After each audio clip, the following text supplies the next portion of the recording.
W, IFM, Magic FM, XGM, upat ka pa. Surname na lang. Ha? Surname. May kukasal. Okay nga mo hinato na nabi karon si Ma'am Rod Hugaw, ang isip chairman sa Clean Ground Zero West dali na sa itong nakapresa mo. Ma'am, ang buntag ma'am o isip chairman ma'am sa Clean Ground Zero West dali na sa itong nakapresa mo. Ma'am, kumusta inyong pagpangandam? Ilabi na nining nagkatuon na yun na undas. Dili magkaya nga din mga pipila na ito mga kaigsunan nga o dalikyat sa kadayang lugnganan dali na sa itong nakapresa mo. Kumusta? Okay. Mayong buntag sa tanan, no? Mayong adlaw kanilang tanan.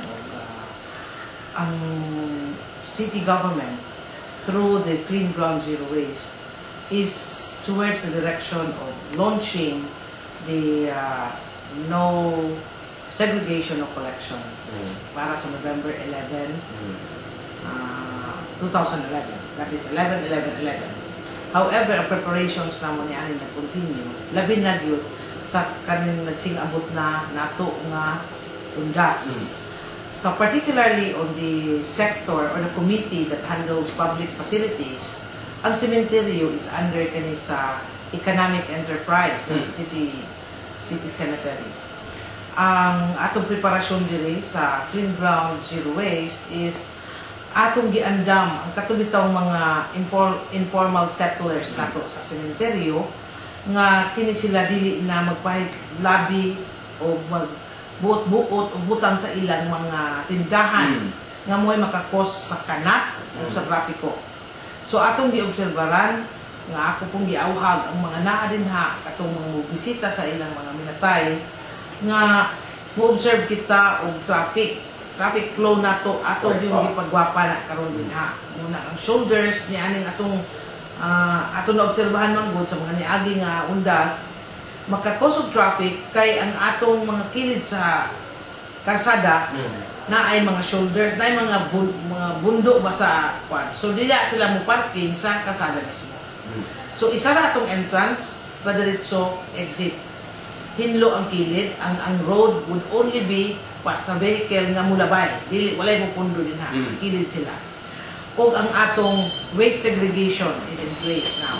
In fact, 50 eco-marshals are about to go to the cemetery tomorrow, sa Chinese cemetery. Kay para mag-edukar ni adtong mga muadto o katong mga informal settlers ato adto. Amo nang gidala ngadto ang atong stalls nga maunay ilang magsilbi nga tindahan para uniform ang atong mga tindahan nga ang i-display lang naman ni ani nila kay this is a temporary nga pag-display katong mga kandila, mga soft drink, mga inuno, no? O atog yung i-implementar diri ang ordinansa pod nga nagbawal sa liquors o kanang loud music bitaw sa sementeryo o kaning mga deadly firearms or weapons. Okay ma'am, no? So masaya kita nga itong syudad na sa pagkakaroon ng mga kalimtamot ng kalimpyo dahil naging sa itong sa Butuan. Now, sabi kasi iskutanan ma'am regarding na nining barbecue kining food, barbecue food din nga sa itong sa Butuan food na kining BBQ. Ma'am, kumusta ma'am sa akong nasayaran nga karon matot pa ang kining gitawag nga pag-open ba ka? So, kumusta? Kaning, atong i-relate sa kaning programa ni Mayor na iyag kaning by heart, no? And we hope nga we can encourage also atong mga lumulupyo sa Butuan nga pareha sa atong mga panghuna-huna o atong gihatagan og panahon ang kahinlo.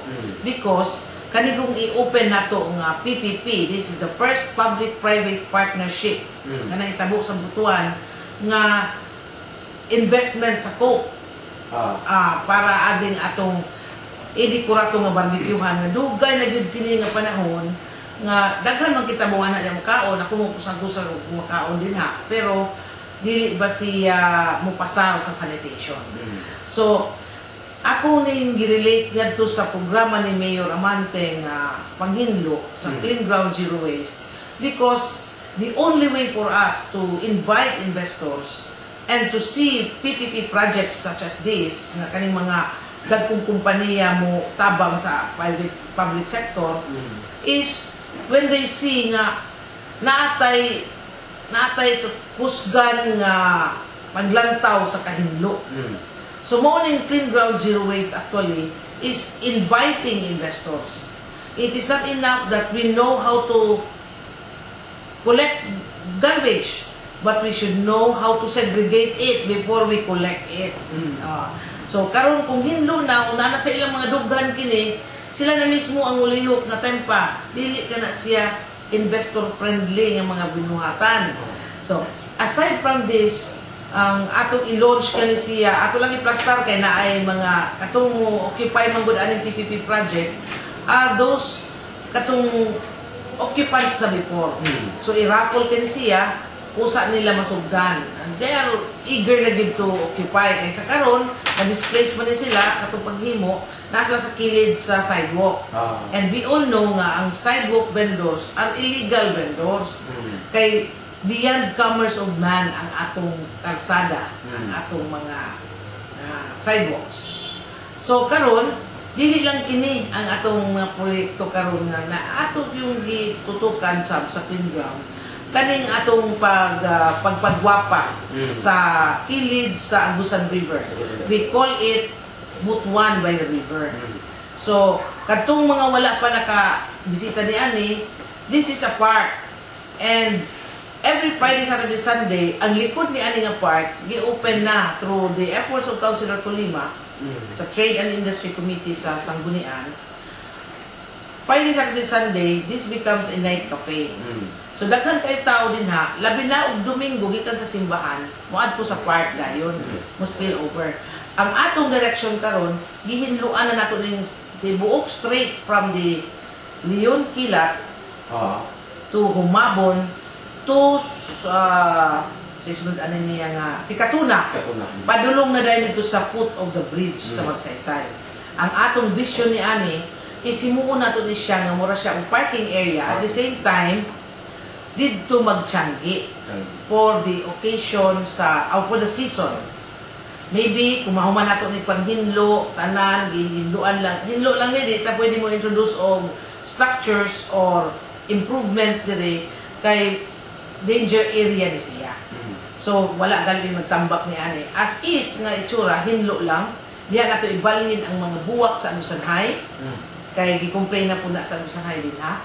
Ibalhin sila dinhi malocate ang atong mga kanang mga depot sale bitaw, mga dagko nga mga makavan lang siya, walay stall. I-parking nila din ha, mahimo na siyang tianggian. Mo na itong vision. So this is just a reflection nga ang kahinlo yun will invite investors. So gawas niya alam mo. So kanang ariya dyan, side kita. Nga kanang ariya dyan, sa panahon nga ito na iya tinitawag na sa panahon sa Biyernes, Sabado, medyo bibog yun sa panahon sa gabi yun. Tulikan kaya doon ang mga tindahan niya, kung gati na doon ay makaigsunato nga magpabugno sa mga kanya. Magkumusta nga itong pagkalit ng ginaw dyan, mga plano nga magkakita kining yunta guardia niya aron sa pag-maintain sa Capsule TV. Nagpadako akong pasalamat sa pulis. In fact, kani nga area is the safest place to go.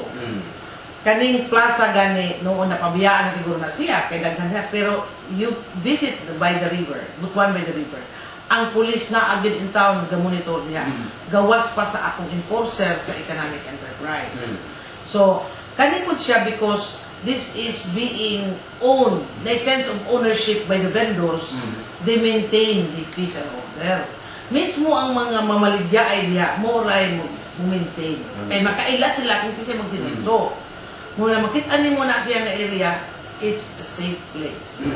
Where family can have their picnics, ang mga grupo sa estudyante, mo na din ha, kanang after na sa ilang klase, kay gibawal po na ko din ha ang mga estudyante nga magka-10 classes ba? Classes. O kay matawagan ang atong atensyon ni ani sa principal.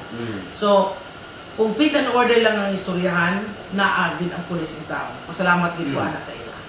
Ma'am, wala ba tayo paano, ma'am, nga pinibitaw nga isip pag-promote, ma'am, yan ang lugar. So, dili kalimod, ma'am, no? So, dili kalimod nga bago pa na nga nandag nga namugna. Ilan na kining pinibitaw dire sa may by the river. Ma'am, wala tayo plano nga mas mapalakdan pa nga itong impormasyon sa pag-promote sa long area, ma'am? There is a plan, pero it will be most effective kung by mouth bitaw. Ang makaadto ang isa ka tawo, makasulti na sila. And naapsa na mi sa pagplano nga among i-promote kay muadto kag Domingo ang tao din ha sikit-sikit na. Ibig sabihin dili na sila mag-igo sa kadaghan. Kay ang ila nagaling na ilhan by the river na gyud. By the river. Actually gamay ra ginunta na yung Kilat and a part of Humabon, pero extended na siya padung sa MDG. So, later on, wala po ko magdali, no? Kay ang amo niya, nagsugod naman niya sa pagpanghinlo. Correct. Wa may magdali ni Ani, pero ang tao na mismo ang muilagin ni Ani. Which is happening now, nga sila, muna gyoy mo kwan. Apilon lang karon ang ako lang, nga the moment good nga konsiderar na siya nga usa ka lugar sa Butuan nga maila nga moy adtuanan dapat sa Butuan, maapil na siya sa budget. Sa karon man gud na dili na siya apil sa budget. Amo ra yung tao nang hinlo lang gyud nga kung kinsa lang gyud willing nga mo hinlo unya mutabang pod nga taga private nga sige basta ang vendors ang among gihatagan diha og priority are displaced vendors from Langihan. So lastly lang, ma'am, sa imong mga mensahe sa imong panawagan sa atong mga kaigsunan nga naminaw karon. Okay. Sa tanan natong mga Butuanon ug dili mga Butuanon, atong mga bisita nga moani sa Butuan. This is the new face of Butuan. Ato na gyud gipanindugan nga kining mga taga Butuan mailan na sa kahinlo. Dako na kaayo nga lakang gihimo sa City of Butuan. Because this is not a project of the city government. It's a project sa katawhan. Kay ownership ni up down to the household level. They own the project. Kay kasabot sila nga ang kahinlo dili lang investment sa ila pong panglawas, health, and basic concern man siya. So pag igo ni ani nga proyekto, mura na pug naigo sa katawhan ang katibukan sa imong pagkatao. So meaning, let's all join hands and be participative of all the activities towards the Clean Ground Zero Waste campaign of the city. Okay. Ma'am, nagkasalamat, ma'am. Makato si Ma'am Umis Rupugaw, ang chairman sa Zero Waste Management din nasa pangalan. Thank you, Nick.